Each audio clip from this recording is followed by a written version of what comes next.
తరుణ్ భాస్కర్ గారు main role లో నటించిన గాయబడ్డ సింహం మూవీ రివ్యూ. ఈ movie Amazon prime OTT platform లో స్ట్రీమింగ్ అవుతుంది. ఫస్ట్ ఆఫ్ ఆల్ ఈ మూవీ టైటిల్ వచ్చేసి గాయబడ్డ సింహం అని టైటిల్ పెట్టారు కాబట్టి మన హీరో ఏ పాయింట్ లో గాయపడ్డాడు అనే పాయింట్ అనేది అంత బలంగా తెలియదనమాట. ఎందుకంటే ఆ సిచ్యువేషన్ ని మన హీరో కాదు చాలా మంది ఆ సిచ్యువేషన్ ని ఫేస్ చేశారు. సో ఆ సిచ్యువేషన్ కి ఆల్టర్నేటివ్ వెతుక్కుంటే సరిపోయేది అనమాట. సో దానికి మన హీరో గాయపడడం, దానికి రివెంజ్ తీసుకోవడం, ఈ పాయింట్లు అనేవి అనవసరం అనే ఫీలింగ్ అయితే నాకైతే కలిగింది అనమాట. సో ఇక మన హీరో ఏదో ఒక పాయింట్ లో గాయపడ్డాడు. సో తన రివెంజ్ అనేది ఎలా ఉంటుంది అంటే, సో చేతబడి చేయడం అంటే బ్లాక్ మ్యాజిక్ ద్వారా తన రివెంజ్ తీర్చుకోవడం అనే పాయింట్ అనేది నాకు అంత కన్వీనియన్స్ గా లేదని చెప్పుకోవచ్చు అనమాట. అది కూడా ఒక కంట్రీ ప్రెసిడెంట్ మీద బ్లాక్ మ్యాజిక్ చేసి రివెంజ్ తీర్చుకోవడం అనే పాయింట్ అనేది నాకు సిల్లీగా అనిపించింది అనమాట. ఆ పాయింట్ ని ఒక కామెడీ వేలో ప్రెజెంట్ చేశారా అంటే, సో ఆ పాయింట్ మీద వచ్చే సీన్స్ కూడా కామెడీ పరంగా అంత బలంగా అయితే ఉండవు అనమాట. అంతేకాకుండా ఈ మూవీలో మెయిన్ ఏంటంటే హీరో లవ్ ట్రాక్ మీద వచ్చే కొన్ని సీన్స్ కూడా అంతగా వర్కౌట్ అవ్వమని చెప్పుకోవచ్చు అనమాట. ఓవరాల్ మూవీలో కామెడీని వర్కౌట్ చేద్దామని కొన్ని సీన్స్ తీసినప్పటికీ బట్ ఆ సీన్స్ లో కామెడీయే మిస్ అయిపోయిన ఫీలింగ్ లాగా నాకైతే అనిపించింది.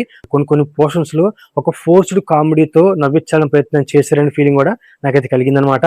అంతేకాకుండా ఈ మూవీలో సో స్టోరీ పాయింట్ అనేది ఒకేషన్ అనమాట. స్క్రీన్ ప్లే నాకు చాలా బాగా నచ్చింది. ఎందుకంటే ఈ మూవీని స్టార్ట్ చేసిన విధానం, స్టోరీ నరేట్ చేసిన విధానం నాకు చాలా బాగా నచ్చింది. బట్ మెయిన్ ఏంటంటే ఈ మూవీలో యాక్టర్స్ పర్ఫార్మెన్స్ అనేది బాగుండడం వల్లే మూవీ అనేది కొంతవరకు ఎంగేజ్ చేస్తుందని చెప్పుకోవచ్చు అనమాట. అంతేకాకుండా ఈ మూవీలో శ్రీ విష్ణు గారి క్యారెక్టర్, జేడి చక్రవర్తి గారి క్యారెక్టర్ ఈ మూవీకి కొంత హెల్ప్ అయ్యాయని చెప్పుకోవచ్చు అనమాట. ఫస్ట్ ఆఫ్ ఆల్ ఈ మూవీ యొక్క స్టోరీ గురించి సింపుల్ గా చెప్పాల్సి వస్తే, హీరో అయిన తరుణ్ భాస్కర్ తన అమెరికా వెళ్ళాలనుకుంటాడు. బట్ కొన్ని పరిస్థితుల వల్ల తన వీసా క్యాన్సిల్ అయ్యి అమెరికా వెళ్ళిన కొన్ని గంటల్లోనే ఇండియాకి తిరిగి వచ్చేస్తాడు అనమాట.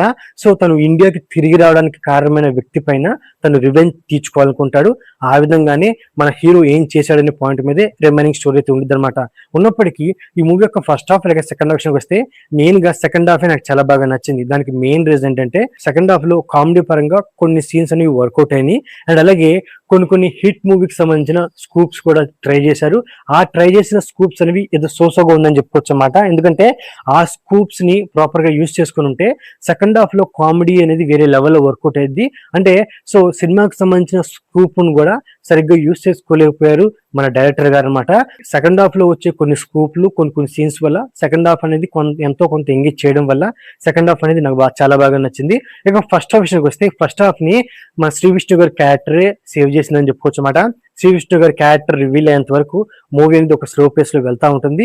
శ్రీ విష్ణు గారి క్యారెక్టర్ రివీల్ అయిన తర్వాత సో మూవీ అనేది కాస్త ఇంటర్వెల్ వరకు కాస్త ఇంట్రెస్టింగ్ గా వెళ్ళిపోతుందని చెప్పుకోవచ్చు అనమాట. అంతేకాకుండా ఈ మూవీలో మెయిన్ గా ఏంటంటే సో ఈ మూవీలో పోలీస్ క్యారెక్టర్ కి అండ్ అలాగే మన శ్రీ విష్ణు, జేడి చక్రవర్తి గారు సో ఆయా క్యారెక్టర్లకి ఇంకొంచెం స్కోప్ ఇచ్చుంటే మూవీకి ఆ క్యారెక్టర్లు చాలా బాగా హెల్ప్ అయ్యాయని చెప్పుకోవచ్చు అనమాట.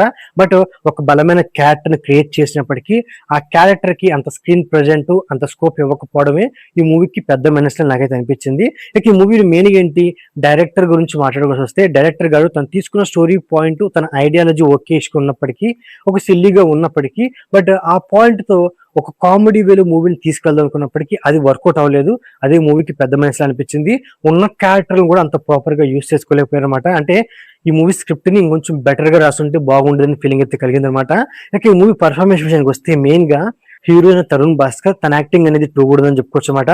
సో క్యామియో రోల్స్ చేసిన శ్రీ విష్ణు గారు అండ్ అలాగే జేడి చక్రవర్తి గారు సో వాళ్ళ క్యారెక్టర్లు మూవీకి హెల్ప్ అయ్యాయి.